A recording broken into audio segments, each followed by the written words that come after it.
허 실장의 기구한 사연. 허 실장은 어떻게 되어 여기 오셨소? 저요, 사연이 많답니다. 할머니의 질문에 허 실장은 한숨을 쉬며 창살 밖을 바라보았습니다. 그러더니 자신의 과거를 이야기하기 시작했습니다.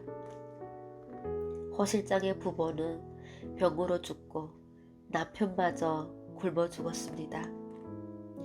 남은 사람이라고는 7살, 5살 된 아이들과 함께 살자니 식량이 턱없이 부족했습니다. 거기에 남동생까지 떠맡아야 해서 생활이 너무도 힘들었습니다. 국리 끝에 중국에서 며칠 일을 하여 쌀을 갖고 올 생각에 동생에게 아이들을 맡기고 도강을 해서 중국으로 향했습니다. 배낭을 메고 도착한 곳은 다름 아닌 호라비 집이었다고 했습니다.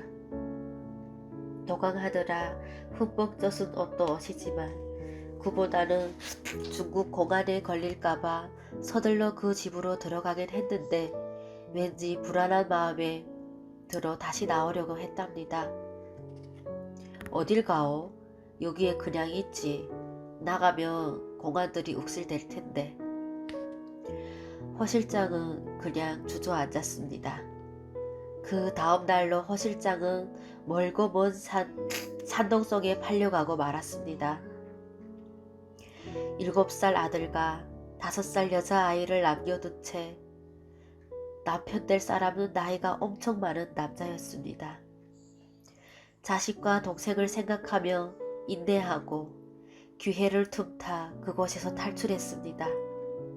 그 후 심양에서 좋은 한국 사장을 만나 옷가게에서 일을 하게 되었습니다. 중국에서 일하면서 여러 가지를 보고 들으며 많은 걸 깨닫게 되었습니다. 특히 그동안 북한에 속아 살았다는 사실을 깨닫고는 억울하고 분하고 인생이 너무 허망하고 헛되다는 생각을 했습니다. 그동안 위성을 통해 한국의 TV 방송 프로그램을 보면서 한국의 생활도 알게 되었고 자유가 무엇인지도 절실히 깨달았습니다. 드디어 결심을 하고 자식들과 남동생을 북한에서 데려와 한국으로 가려고 했습니다. 집에 사람을 보냈습니다.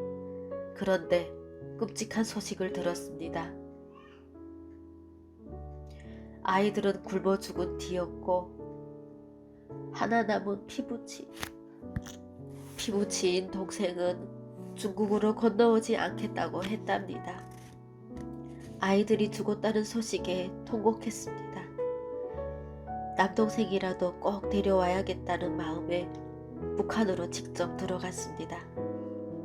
남동생은 거미줄만 가득한 휑하고 스산한 집에 혼자 누워 있었습니다. 허 실장과 남동생은 서로를 붙들고 하염없이 울었습니다. 허 실장은 남동생에게 자신의 심정을 솔직하게 털어놓았습니다. 중국으로 가서 자유로이 인간답게 살자고 했습니다. 남동생은 흔쾌히 승낙했고 두 사람은 그 길로 함께 두만강으로 갔습니다. 캄캄한 밤이었습니다. 엎친 데 덮친 격으로 장마 때문에 물은 불어 있었고 물살조차 거셌습니다. 하지만 그 강을 건너야만 했습니다. 동생의 손을 꼭 잡고 두만강에 몸을 던졌습니다. 오직 자유를 찾아 떠난다는 일념 하나만으로 두만강의 물살이 얼마나 세었던지 강바닥에 큰 돌들까지 굴러갈 정도였습니다. 강 한가운데가 곰이었습니다. 몸이 허약한 동생은 목까지 올라오는 물속에서 겁을 먹고 당황하여 어쩔 줄 몰라 했습니다. 그는 동생에게 자신의 손을 꼭 잡으라고 아니면 죽는다고 하며 동생을 각성시켰습니다. 물은 점점 깊어졌습니다. 거세고 빠른 물살에 한 걸음 내딛기도 어렵고 제 한 몸 가누기도 어려웠습니다. 그러나 허 실장은 동생을 절대 포기할 수 없었습니다. 동생의 손을 놓지 않았습니다. 이제 조금만 가면 얕은 물 쪽으로 갈 수가 있었습니다. 그때였습니다. 동생이 물살에 휩쓸리더니 그만 누나인 허 실장의 손을 놓고 말았습니다. 순간 그녀는 물살에 쓸어가는 동생을 구하려고 물길을 뚫고 허겁지겁 동생에게 달려갔습니다. 기억은 거기까지였습니다. 허 실장이 정신을 차렸을 때는 한낮이었습니다. 물살에 밀려 중국 쪽 두만강 기슭에 누워 있었습니다. 동생마저 떠난 것입니다. 허 실장은 바위에 걸터 앉아 두만강을 향해 목이 터져라 동생의 이름을 계속 불렀습니다. 누나가 잘못했다며 눈물을 흘렸습니다. 그렇게 혼자가 되었습니다. 그는 한국으로 갈 결심을 하고 심양으로 향했습니다. 몇 달 동안 한국으로 가기 위해 준비를 하던 중이었습니다.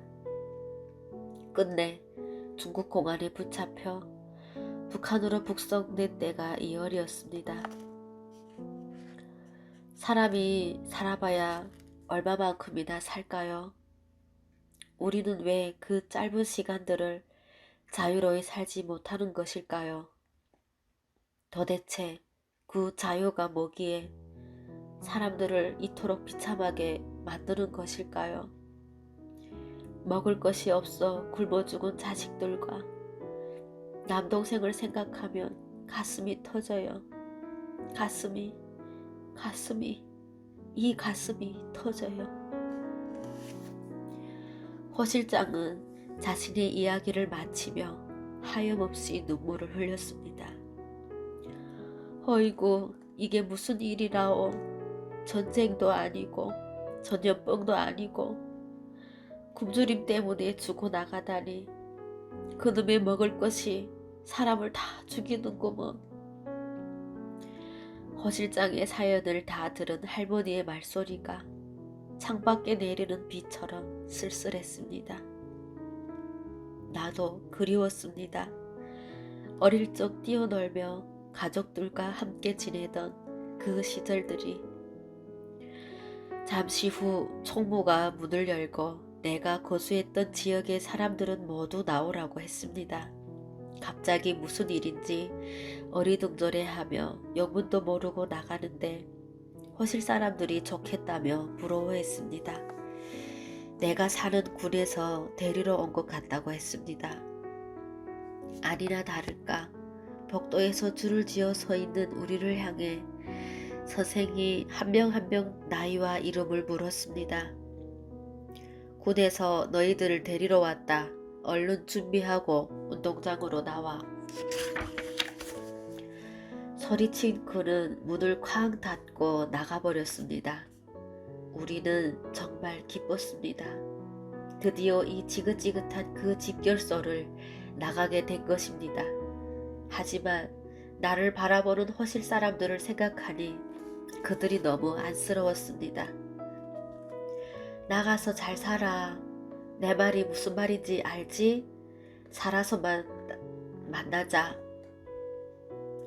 허 실장이 하는 말이 무슨 뜻인지 잘 알고 있었습니다. 네, 허 실장님도요. 다들 안녕히 계세요. 그리고 건강하시고 좋은 일만 있기를 바랄게요. 짧은 인사지만 진심이 어려 있었습니다. 그래, 잘 가요. 할머니도 나의 손을 잡으며 가는 길을 배웅해 주었습니다. 그리하여 지옥 같았던 함경북도 청진집결소를 나오게 되었습니다.